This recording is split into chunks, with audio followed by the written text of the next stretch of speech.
مولا علیہ السلام فرماتے ہیں، جس راہ میں بھٹک جانے کا اندیشہ ہو اس راہ میں قدم نہ بڑھاؤ۔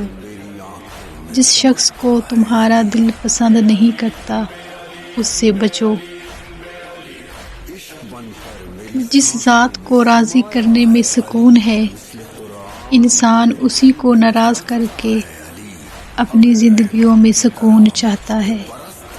نیت کتنی بھی اچھی ہو مگر دنیا آپ کو آپ کے دکھاوے سے جانتی ہے، اور دکھاوا کتنا ہی اچھا ہو مگر اللہ آپ کو آپ کی نیت سے جانتا ہے۔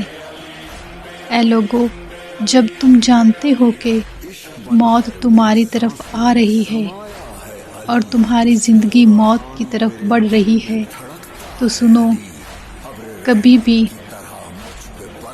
تمہاری موت کے ساتھ ملاقات ہو سکتی ہے، اسی لیے موت کے لیے ہر وقت تیار رہنا چاہیے۔ اپنی زندگی کا ہر دن آخری دن سمجھ کر گزارا کرو۔